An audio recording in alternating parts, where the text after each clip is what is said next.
Hello, नमस्ते, सलाम। स्वागत है आपका आपके अपने चैनल मुस्कान सिंह रवि पे। आज की कहानी जयशंकर प्रसाद जी द्वारा लिखित कहानी नूरी है। कहानी शुरू करने से पहले यदि आप मेरे चैनल पर नए हों तो मेरे चैनल को सब्सक्राइब कर लें, बेल आइकन को प्रेस कर लें, जिससे कि मेरे चैनल पे आने वाले वीडियो की नोटिफिकेशन सबसे पहले आपको मिल सके। आइए शुरू करते हैं आज की अपनी कहानी नूरी। ए, तुम कौन? बोलते नहीं तो मैं बुलाऊं किसी को?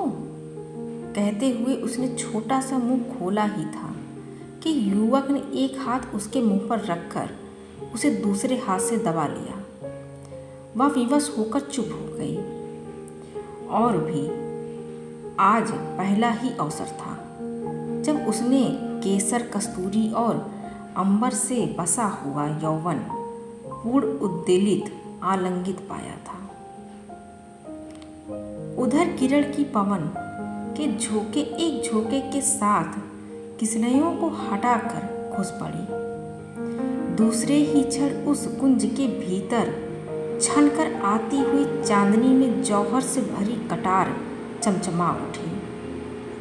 भयभीत मृग शावक की काली आंखें अपनी निरीहता में दया की प्राणों की भीख मांग रही थी। युवक का हाथ रुक गया। उसने मुंह पर उंगली रखकर चुप रहने का संकेत किया। नूरी कश्मीर की कली थी। सीकरी के महलों में उसके कोमल चरणों की नृत्य कला प्रसिद्ध थी। उस कलिका का आमोद मकरंद अपनी सीमा में मचल रहा था। उसने समझा कोई मेरा साहसी प्रेमी है जो महाबली अकबर की आंख मिचौली क्रीड़ा के समय पतंग सा प्राण देने आ गया है। नूरी ने इस कल्पना के सुख में अपने को धन्य समझा और चुप रहने का संकेत पाकर युवक के मधुर अधरों पर अपने अधर रख दिए। युवक भी आत्मविस्मृत सा उसका मुख में पल भर के लिए तल्लीन हो गया। नूरी ने धीरे से कहा, यहाँ से जल्दी चले जाओ। कल बांध पर पहले पहर की नौबत बजने के समय मौलश्री के नीचे मिलूंगी। युवक धीरे धीरे वहाँ से खिसक गया। नूरी शिथिल चरण से लड़खड़ाती हुई दूसरे कुंज की ओर चली, जैसे कई प्याले अंगूरी चढ़ा ली हो। उसकी जैसी कितनी ही सुंदरियां अकबर को खोज रही थीं। संपूर्ण चंद्र इस खेल को देखकर हंस रहा था। नूरी अब किसी कुंज में घुसने का साहस नहीं रखती थी। नरगिस कुंज से निकल कर आ रही थी। उसने नूरी से पूछा, क्यों, उधर देखाई? नहीं, मुझे तो नहीं मिले। तो फिर चल, इधर कामिनी के झाड़ों में देखूं। तू ही जा, मैं थक गई हूँ। नरगिस चली गई। मालती की झुकी हुई डाल की अंधेरी छाया में धड़कते हुए हृदय को हाथों से दबाए नूरी खड़ी थी। पीछे से किसी ने उसकी आंखों को बंद कर लिया। नूरी की धड़कन और बढ़ गई। उसने साहस से कहा, मैं पहचान गई। जहाँ पना उसके मुंह से निकला ही था कि अकबर ने उसका मुंह बंद कर लिया और धीरे से उसके कानों में कहा, मरियम को बता देना, सुल्ताना को नहीं, समझी ना? मैं उस कुंज जाता हूँ। अकबर के जाने के बाद ही सुल्ताना वहाँ आई। नूरी उसी की छत्र छाया में रहती थी, पर अकबर की आशा। उसने दूसरी ओर सुल्ताना को बहका दिया। मरियम धीरे धीरे वहाँ आई। वह ईसाई बेगम इस आमोद प्रमोद से परिचित न थी, तो भी इस मनोरंजन उसे अच्छा लगा। नूरी ने अकबर वाला कुंज उसे बता दिया। घंटों के बाद जब सब सुंदरियां थक गई थीं, तब मरियम का हाथ पकड़े अकबर बाहर आए। उस समय नौबत खाने से मीठी मीठी सोहनी बज रही थी।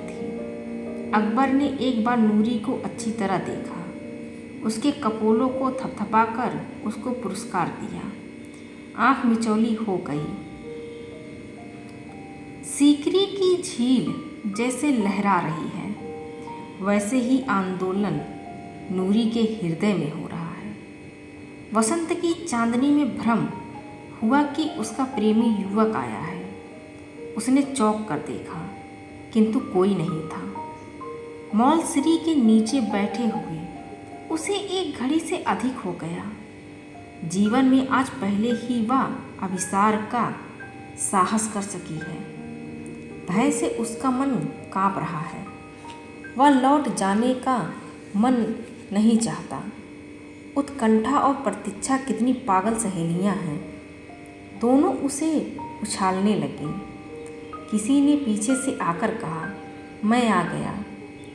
नूरी ने घूमकर देखा। लंबा सा गौरवर्ण का युवक उसकी बगल में खड़ा है।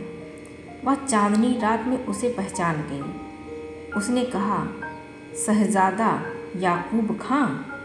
हाँ, मैं ही हूँ। कहो, तुमने क्यों बुलाया है?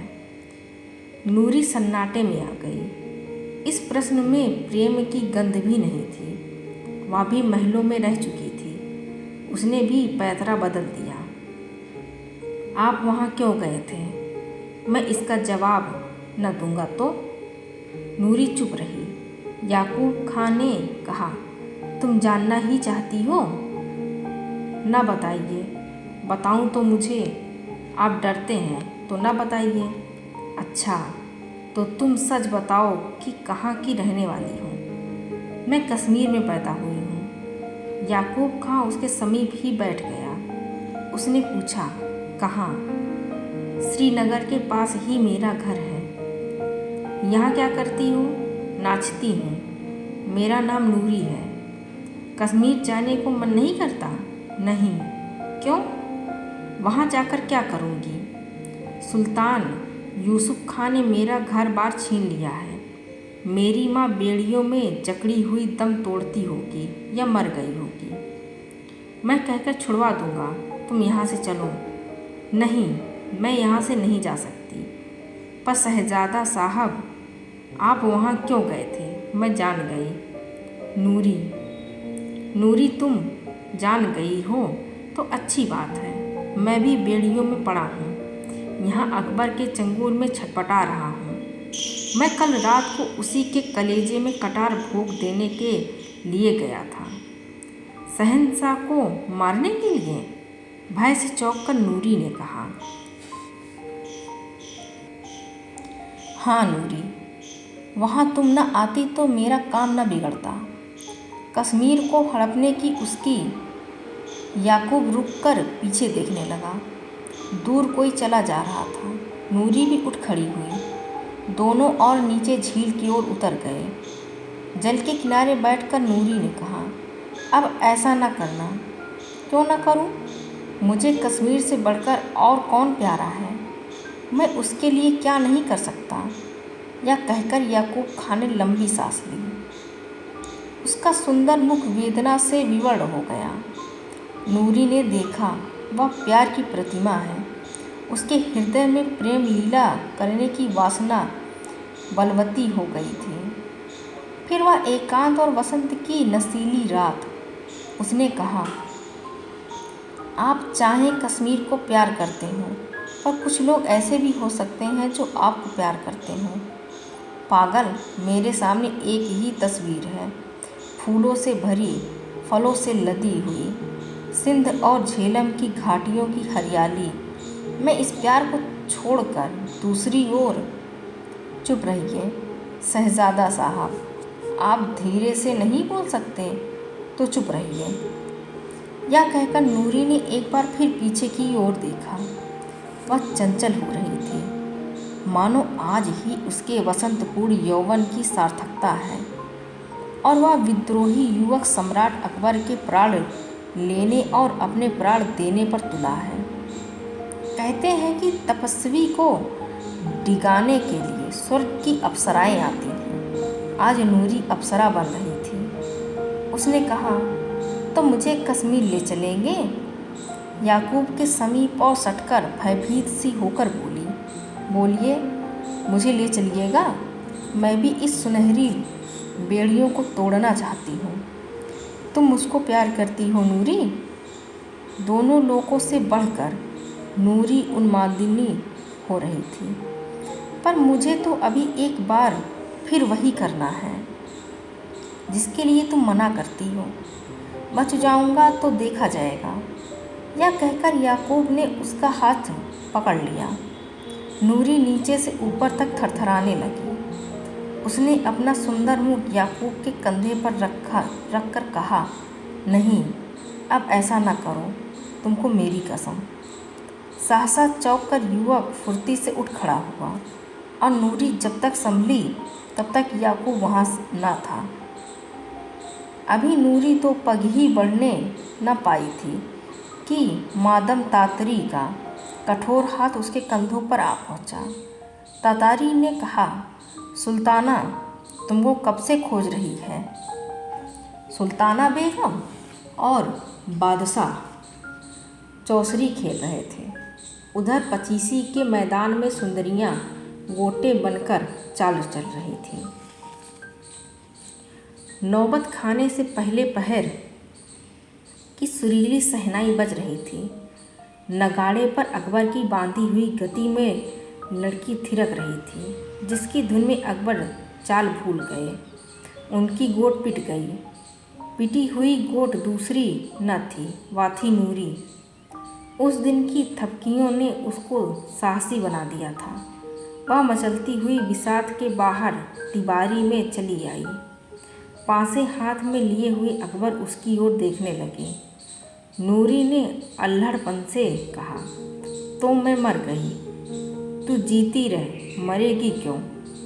फिर दक्षिण नायक की तरफ उसका मनोरंजन करने में चतुर अकबर ने सुल्ताना की ओर देखकर कहा, इसका नाम क्या है। मन में सोच रहे थे उस रात की आंख मिचौली वाली घटना। यह कश्मीर की रहने वाली है, इसका नाम नूरी है, बहुत अच्छा नाचती है, सुल्ताना ने कहा। मैंने तो कभी नहीं देखा।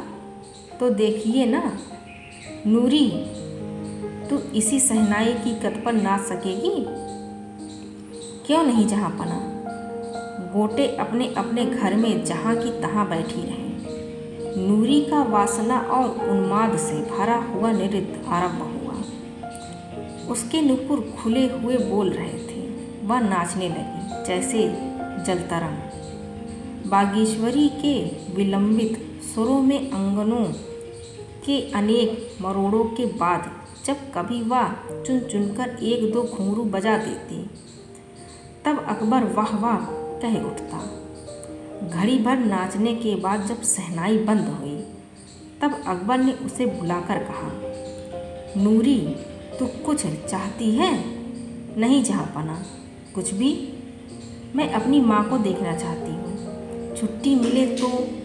सिर नीचे किए हुए नूरी ने कहा, तो और कुछ नहीं। और कुछ नहीं। अच्छा, तो जब मैं काबुल चलने लगूँगा तब तू भी वहाँ चल सकेगी। फिर गोटे चलने लगी।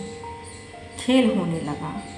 सुल्ताना और शहंशाह दोनों ही इस चिंता में थे कि दूसरा हारे। यही तो बात है, संसार चाहता है कि तुम मेरे साथ खेलो, पर सदा तुम ही हारते रहो। नूरी फिर गोट बन गई थी। अब की वही फिर पिटी। उसने कहा, मैं मर गई। अकबर ने कहा, तू अलग जा बैठ।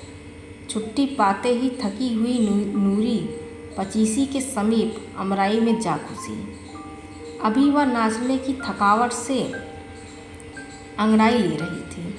सहसा याकूब ने आकर उसे पकड़ लिया।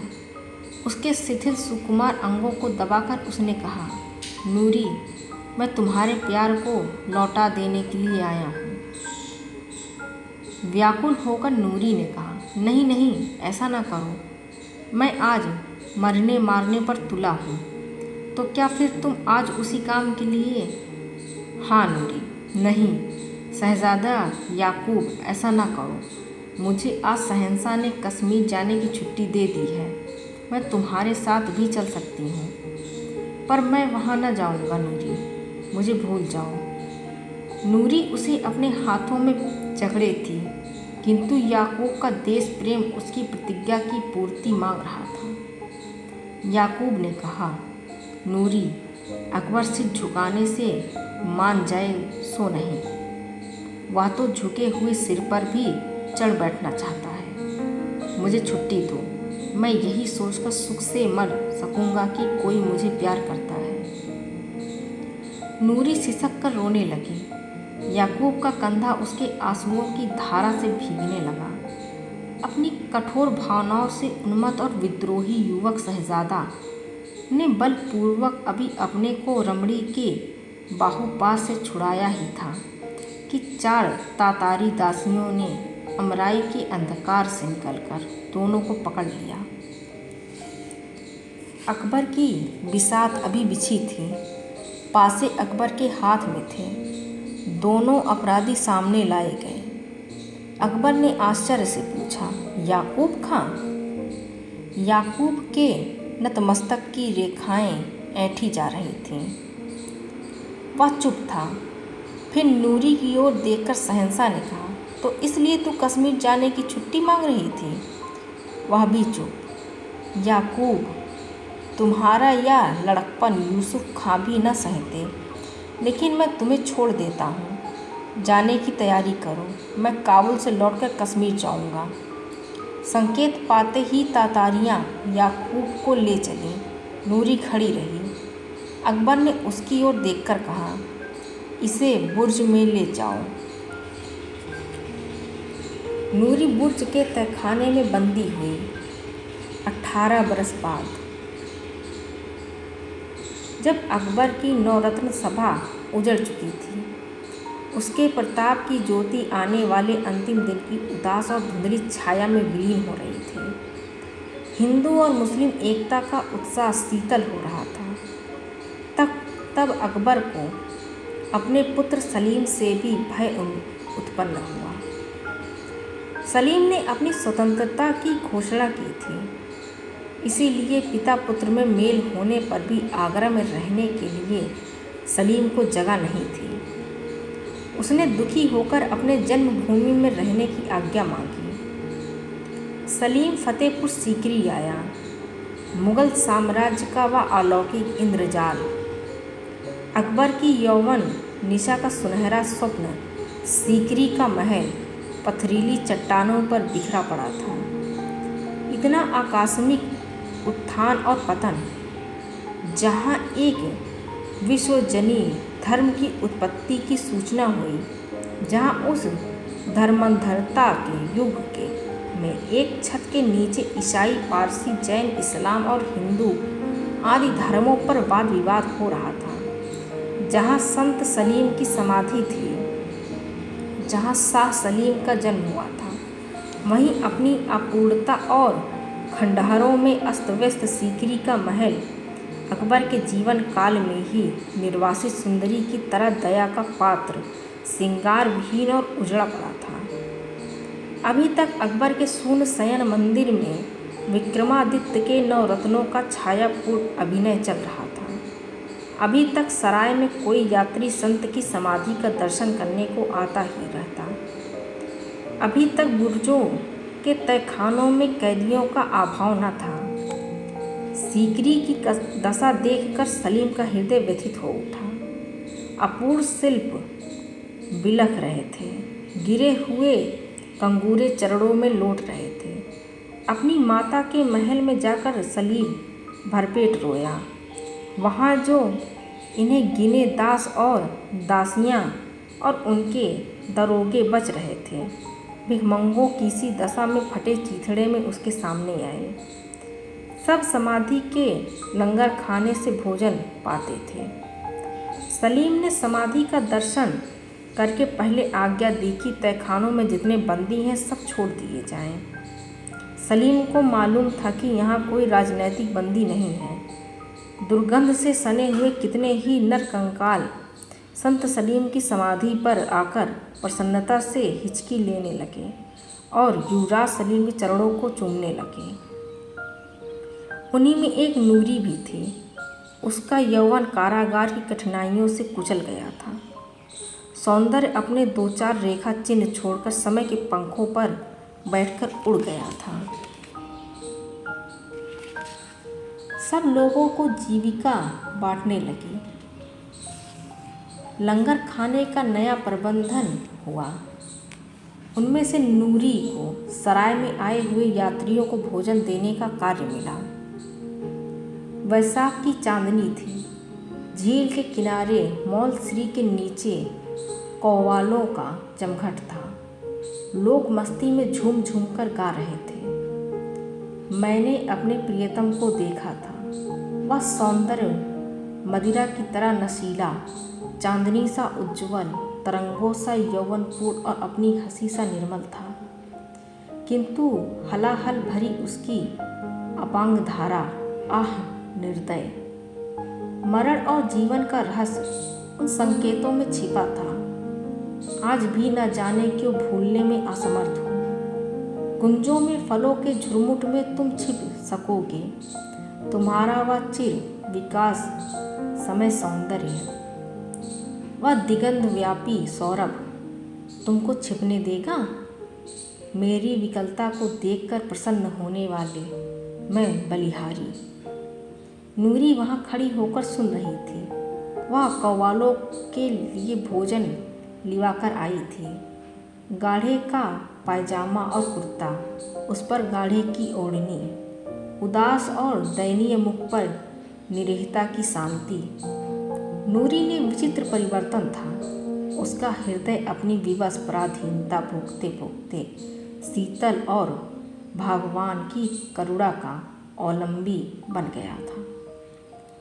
जब संत सलीम की समाधि पर वह बैठकर भगवान की प्रार्थना करती थी, तब उसके हृदय में किसी प्रकार की सांसारिक वासना या अभाव अभियोग का योग न रहता। आज न जाने क्यों इस संगीत ने उसकी सोई हुई मनोवृत्ति को जगा दिया। वही मौल श्री का वृक्ष था। संगीत का वह अर्थ चाहे किसी अज्ञात लोक की परम सीमा तक पहुंचता हो, किंतु आज तो नूरी अपने संकेत स्थल पर की वही घटना स्मरण कर रही थी, जिसमें एक सुंदर युवक ने अपने हृदय की बातों के खोल देने का रहस्य था। वह कश्मीर का शहजादा आज कहाँ होगा? नूरी ने चंचल होकर वही थालों को रखवा दिया और स्वयं धीरे धीरे अपने उत्तेजित हृदय को दबाए हुए संत की समाधि की ओर चल पड़ी। संगमरमर की जालियों से टिककर वह बैठ गई। सामने चंद्रमा की किरणों का समारोह था। वह ध्यान में निमग्न थी। उसकी निश्चल तन्मयता के सुख को नष्ट करते हुए किसी ने कहा, नूरी, क्या अभी सराय में खाना न जाएगा? और सावधान होकर उठ खड़ी हुई। लंगर खाने से रोटियों का थाल लेकर सराय की ओर चल पड़ी। सराय के फाटक पर पहुंचकर वह निराश्रित भूखों को खोज खोज कर रोटियां देने लगी। एक कोठरी के समीप पहुंचकर उसने देखा कि एक युवक टूटी हुई खाट पर पड़ा कराह रहा है। उसने पूछा, क्या है भाई, तुम बीमार हो क्या? मैं तुम्हारे लिए कुछ कर सकती हूँ तो बताओ। बहुत कुछ, टूटे हुए सुर में युवक ने कहा। नूरी भीतर चली गई। उसने पूछा, क्या है, कहिए। पास में पैसा न होने से ये लोग मेरी खोज नहीं लेते। आज सवेरे से मैंने जल नहीं पिया। पैर इतने दुख रहे हैं कि मैं उठ नहीं सकता। कुछ खाया भी न होगा। कल रात को यहाँ पहुँचने पर थोड़ा सा खा लिया था। पैदल चलने से पैर सूज आए हैं, तब से यूं ही पड़ा हूँ। नूरी थाल रखकर बाहर चली गई। पानी लेकर आई। उसने कहा, लो, अब उठकर कुछ रोटियां खाकर पानी पी लो। युवक उठ बैठा। कुछ अन्न जल पेट में जाने के बाद जैसे उसे चेतना आ गई। उसने पूछा, तुम कौन हो? मैं लंगर खाने में रोटियां बांटती हूँ। मेरा नाम नूरी है। जब तक तुम्हारी पीड़ा अच्छी न होगी मैं तुम्हारी सेवा करूँगी, रोटियां पहुँचाऊँगी, जल रख आऊँगी। घबराओ नहीं, यह मालिक सबको देखता है। युवक की विवर्ण आंखें प्रार्थना से ऊपर की ओर उठ गईं। फिर दीर्घ निश्वास लेकर उसने पूछा, क्या नाम बतलाया? नूरी ना? हाँ यही तो। अच्छा, तुम यहाँ महलों में जाती होंगी। महल? हाँ, महलों की दीवारें तो खड़ी हैं। तब तुम नहीं जानती होगी, उसका नाम भी नूरी था। वह कश्मीर की रहने वाली थी। उससे आपको क्या काम है?